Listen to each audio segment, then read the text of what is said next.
All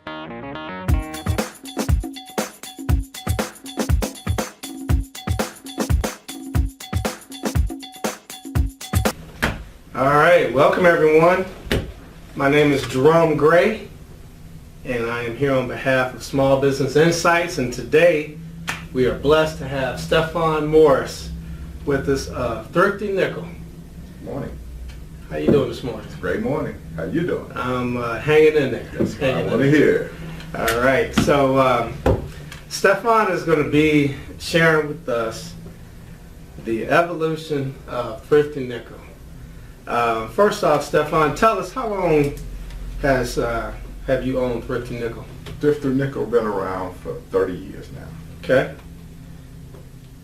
Man, you don't look that old to have. No, I don't, but Thrifty Nickel been around. Okay. All right. Well, for all of the business owners out there, Stefan, you know, a number of them always have some form of a story of how they got into the business. Talk to us about how you either stumbled upon or created an opportunity for Thrifty Nickel for yourself. Stumbled upon. Thrifty Nickel was one of them visions that a friend said, "Steph, I have something for you." Mm-hmm. And I was like, "You don't have that for me. I'm content. I'm good." And he was like, "No, I have something that I think you can do, and this will be a great thing for you." Mm-hmm. And it was like, okay, you know, I'm one of those ones that if you want to try something new, I can try something new. I mean, it's not, fear won't stop me from trying something new. Right. And he was like, "You can make a whole lot of money doing this, and I think you ought to look at this." And it took me a few years to ponder on it, and back and forth and back and forth and back and forth, and finally it happened. Okay. And it was a beautiful thing when it happened. I hate it took so long for me to jump out there, but it was like, you need to know this and you need to do this. And Okay. it was like, whoa, sky's the limit kind of deal. Okay. Well, you know, everyone, I believe, has a perception or has some thought process of what the Thrifty Nickel is, because they know if they see those cartridges that's on the side of the street and they see it's a free newspaper, Right. and they automatically, I think when you think of Thrifty Nickel, you think of kind of like the want ads. But share with us what the Thrifty Nickel is. Thrifty Nickel is an inexpensive way to advertise your business. Okay. It's a free publication that's in 41 cities that you can advertise a service or an item. Most people look at the Thrifty Nickel and they think it's something cheap. It's not something cheap, because most people advertise their regular price. But most people, when they look at it, they think it's cheap. But it's like, no. Thrifty Nickel now is a diversified paper. It used to be a one-sided paper that sold mobile homes and campers. Mm-hmm. Thrifty Nickel don't sell that anymore. Thrifty Nickel sell whatever you're looking for. It's bound to be in the Thrifty Nickel. Okay. And it's just a matter of picking up a free publication, and at your leisure, read it. Got And it. you'll be amazed the things that you find when you look in a Thrifty Nickel. Okay.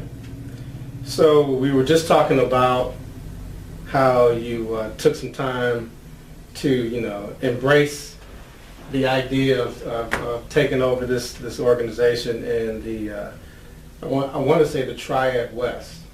You tell us, what area do you cover? I cover the Mount Airy / Pilot Mountain, Dobson, Okay. Canaan, Virginia. Mm-hmm. Then I work my way to King and Winston-Salem. Okay. But I spend most of my time in the northern. I mean, I enjoy Surrey County. Surrey County has been good to me. Mm-hmm. Because it's one of those things where when you selling a product, a man either want it or he don't want it. Right. Man's word is his bond. So that's the way I look at it. Okay. And they say per capita, Mount Airy just happened to be the place. All right. So speaking of per capita, would you say that the Thrifty Nickel is based on the economic boom of the small business community? Yes. That is the small businessman friend. It's a weekly paper, published every Thursday. Come out every Thursday in the stands, brand new. And it's the small businessman dream. because he can advertise with any budget. You don't get stuck, this is the price and that's what it is. You don't have that problem. It's whatever your budget is, we'll find something for you. It's almost as if you may consider yourself as the sales team of companies you sell to. That's correct. That is correct. You're the sixth man. Okay. Everywhere you go, you're the sixth man. You got to be able to sell his product, whatever it is. That's why you don't duplicate companies that sell the same thing. Gotcha. Because you can't have loyalty towards the other person.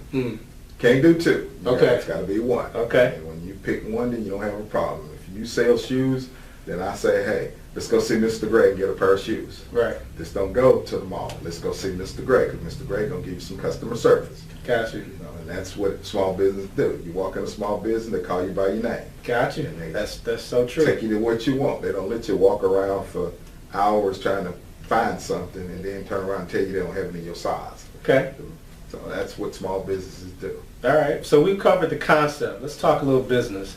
For those business owners out there listening, a number of us have fascinating stories. Tell us about some of the thinner days in the beginning with Thrifty Nickel.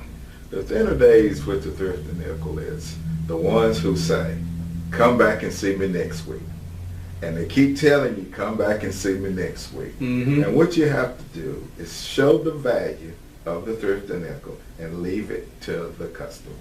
And once the customer realizes I'm not moving my product or my service, let me give it a try. And once they give it a try, it's a success. I mean, it's just what it does. People don't realize you do it. And you spend most of your time. Dark days are you drive for hours and you praying and you're talking, and the Lord, He'll send you where you need to go. Some of the places you wouldn't think to go are the ones that write the check up front. Right. Them are your friends. Some of the people on those dark days, they dodge you when it's time to collect. And collection is a big thing in it. And, you got to collect. Right. And a lot of people don't understand on them dark days, every penny counts. Right. When you get successful, then, you can look at it down the road. But on them beginning days, every penny counts. You got a penny spent before you get it. Yeah. That's one of them kind of mentalities. And the small businessman syndrome, the penny is counted before you get it. You know how many customers you need to see or how many items you need to sell. It's one of those things where you look at it and you say, I got to sell 5 ads this week. All right, you got to push it, and God has this sense of humor. He'll take you all the way to the end. He'll take you to the deadline. He always do. He'll give it to you, but he ain't gonna give it to you up front because you get too relaxed. Okay. And that's been the best thing with it. It's been a faith thing. Just when you're about to throw in the towel, somebody come up and say, I want to sign up for a year, and you look at them like, whoa. All right. So every business has to have some form of metric to measure themselves by or holding themselves accountable. And as your business started to mature, I'm sure you had some growing pains. So with those growing pains, how were you able to, or just tell me, what did you do from a business model perspective to make sure that you were staying on top of things? Well, the first thing was a business day is not traditional 8 to 5, 9 to 5. That was the biggest thing.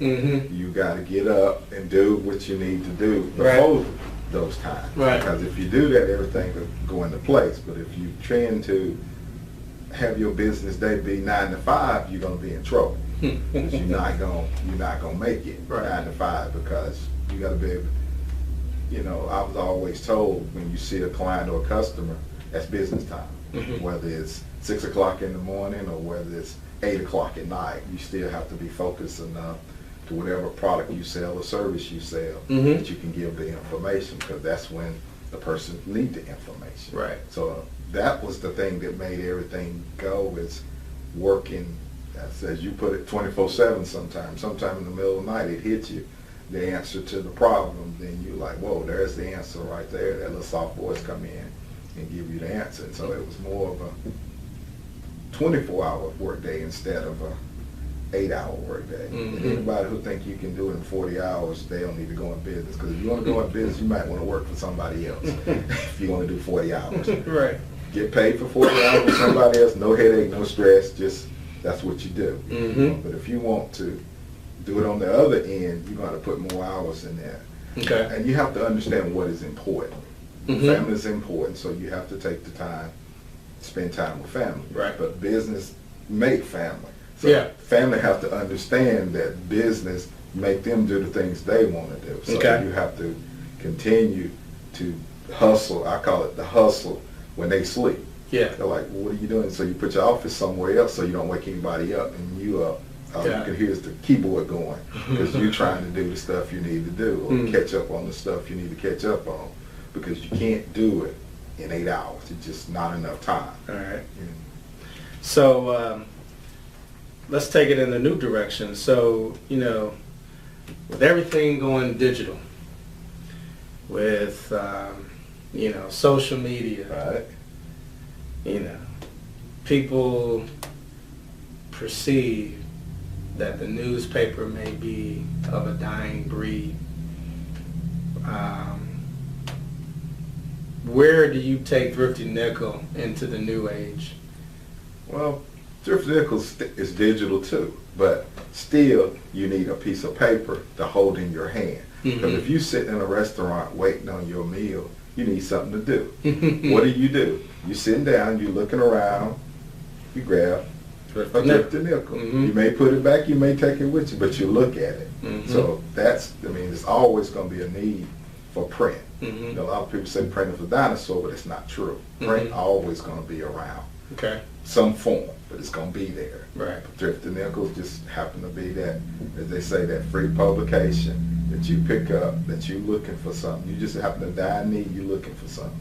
What do? You run around looking for a Thrifty Nickel, because I know I can find what I'm looking for in a Thrifty Nickel. So that's what you do. Okay. And that's how we see the Thrifty Nickel as being around. No matter how hard times get, there are always going to be small businesses that need to advertise that can't afford the larger publications. Well, Stefan, thank you for spending time with us. It's as a business owner, I know that your schedule is all over the place. Oh yeah. But I think that I think business owners who review this opportunity will learn something from it. That's correct. Some will say, "Oh, I remember those days," and then those who are in the beginning stages of their business, Right. they will see that they're not alone at the stage that they're at. But That's correct. Congratulations on your success so far, Thank you. and I wish you continued success. Thank you, Mr. Gray. All right, thank you. All right. Shake your hand and then call it a wrap. All right.